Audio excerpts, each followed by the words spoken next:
A massive shout out goes to Chris Voss for supporting today's video via Patreon. Jetmir versus the Scarab God, Jetmir and Adun Oakenshield. 2-lander with some ramp and an Esper Sentinel. I can get both of those out on turn 2, so we'll keep. No one's made any play so far, so we will cast the first spell of the game in 3 visits, drawn so far into Dragonlair Spider and Hour of Reckoning. Oh my god, and I went and got a red source with this instead of a white one, so no Esper Sentinel. That is stupid. Don't think we've got a turn 3 play next turn anyway, but I'm sure everyone's going to play non-creature spells here. Alright, well there's a creature, Skull Prophet, and another creature. Don't feel too bad about missing the Esper Sentinel. Okay, that's curious. Leaving 2 mana up here and discarding Undead Warchief. I assume that this is Zombie Tribal then. So we draw into Mana Crypt. That means we've got triple green. Why not just go for Garruk Primal Hunter then? Don't have any creatures that are of a particular threat at the moment, so plus on Garruk, make a 3/3 beast token. Cycling a Yadaro, Wandering Monster. So I think that goes on the bottom of the library or gets shuffled in. Anyway, they drew into a forest playing that. And then adding some mana, milling a couple of cards, that is Cogler and a Strip Mine. Didn't do anything with the mana though. Seeing the first commander, Jetmir Nexus of Revels. Yeah, we might be seeing the Scarab God scoop soon, because unfortunately, tapping their 2 lands and discarding a card again, it is another 4-drop, Vengeful Dead this time. Okay, and get into a land, so that means we can go for the Dragonlair Spider here.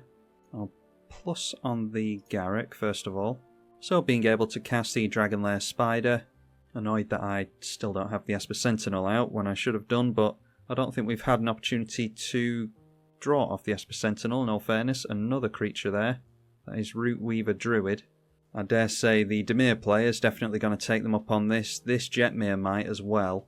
So are we just going to miss out? I don't think so. I think we give them 1 land here, I think. Yeah, we put 1 under their control and then 2 under our control. Give him 1 of our white lands. That's the most useless land to him. And this, by the way, is why the Dimir player did well sticking around, because I'm sure they didn't think they were going to be in this game for the next few turns, but already caught up a little bit on some mana, so I'm sure they'll be able to do something next turn when they didn't necessarily think they would be. Torrens, Fist of the Angels, is one I forgot to put in this deck, I think. Jetmir swinging in at the Dimir player now. That does have Vigilance, does not have Trample yet. 6 commander damage landing here may well be relevant later on. A Fell Stinger now. You can exploit it and it will draw you 2 cards. The Black Muldrifter, Dragonlair Spider, landing us a few spiders over the past few turns. Scarab God finally managing to make a land up to 8 cards in hand. And then casting another spell, that is Undead Augur. We end up with some insect tokens. Alright, and a Yavimaya, so that's going to fix our green mana. Do we draw here while we can? Let's go for Jetmir first of all. That buffs up all of our stuff. We've got Vigilance and Trample, don't have the double strike yet. Let's... we've got 8 creatures, I think we just need 1 more. Yeah, we have 9 or more creatures, so we'll just get the Esper Sentinel down this turn finally. Let's minus on the Garruk, it will stay in play because we've been able to plus it a few times. So that draws us a bunch. Artifact Mutation is of no importance to us, so let's play the Esper Sentinel finally. No one's going to be able to pay the tax on that because this is going to be buffed up thanks to Jetmir. As we can see, that comes up as a 4/1. Play it, the Yavimaya. I really want to hold up Beast Within for the Jetmir, but I think we can take the Jetmir as the board stands now, so let's go for the Toski. Potentially being greedy here, but we'll force someone to wipe the board. Alright, spreading the damage around. These go down the middle, this into the left, the 2 beasts in at the right, and the Dragonlair Spider in at the left as well. Trample, Vigilance, and Double Strike on all of this stuff. And thanks to the Double Strike, we're going to draw a lot of cards from Toski as well. So, yeah, not necessarily the right play to get Toski going. We don't have an unlimited hand size. Alright, and the Dimir player deciding to block there, so... yeah, not going to be blocking too much damage with that. Maybe they're looking to wipe the board soon. Everyone else taking all their damage. Skull Prophet milling 2 cards in response. They get rid of a Sakura Tribe Elder and a Plague Bearer. Undead Augur triggering on its own death, so lose a life and draw a card. And that is the first strike damage. We are going to draw, what is that, 7 cards. And then the double strike damage, 7 cards again. 16, 16 and 9 are the life totals. Our opponents better do something quickly. Hardly even knew what to keep there, just discarded a bunch of stuff. Kept hold of Beast Within, Hour of Reckoning, Elesh Norn, Sundering Growth, Rampaging Baloths, a Mob Rule to steal all of our opponent's stuff, and a Mirari's Wake for the double mana. Our opponent casts an Old Rutstein. It comes in with an Insect token, followed by Ravenous Chupacabra, probably goes after our Jetmir. And yeah, pointing that at the Jetmir. Then Bojuka Bog going to exile our entire graveyard. So now we actually do have to worry about the trample from the Jetmir. Might be glad that I got the Toski out after all, because the card draw from Garrick isn't necessarily going to be relevant in the next turn or two. And a Martial Coup, so yep, the entire board getting wiped apart from the Toski there. We will draw a card from Esper Sentinel, as well as make an insect that's about to get wiped out. Noteworthy that they could have swung in and taken the Dimir player out, but obviously not wanting to do that, wanting to gang up on us. And we draw into Avenger of Zendikar, so if we can get into a land next turn, that would be really good. What we can also do, before we drop the Elesh Norn, we can steal all these soldier tokens with the Mob Rule, and then drop Elesh Norn after that, and yeah, it's probably not a clever idea to keep all those in play. They scoop after that, which is very strange. They were in a really good state there. They could have got Jetmir out next turn and had Vigilance and Trample. But welcome to Magic Online.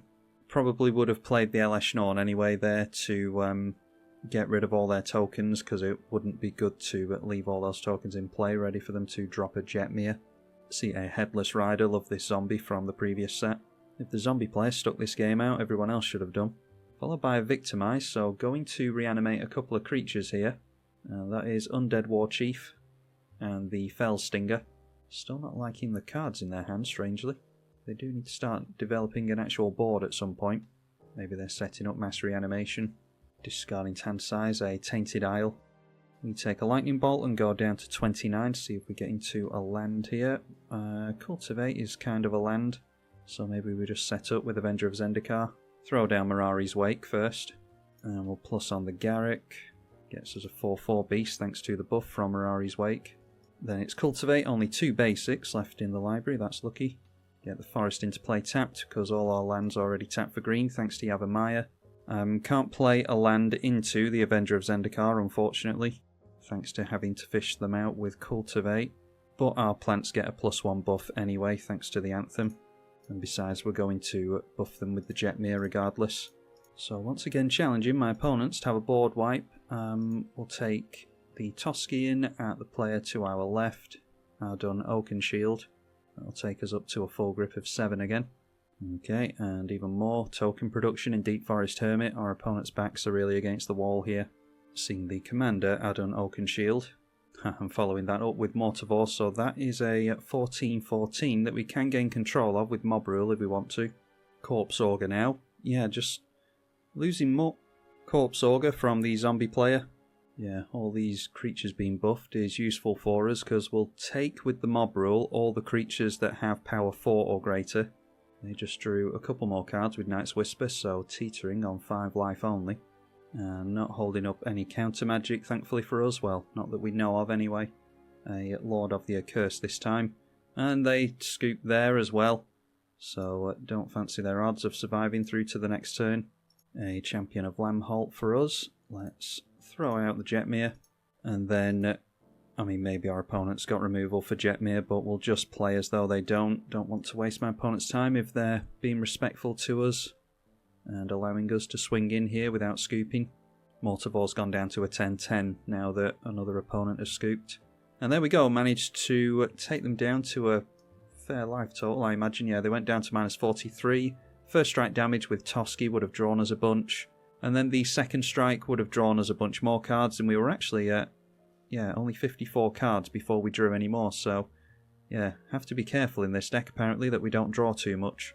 Anyway, that was a pretty commanding game from Jetmir. I know this is a popular commander, so hopefully you all enjoyed this one.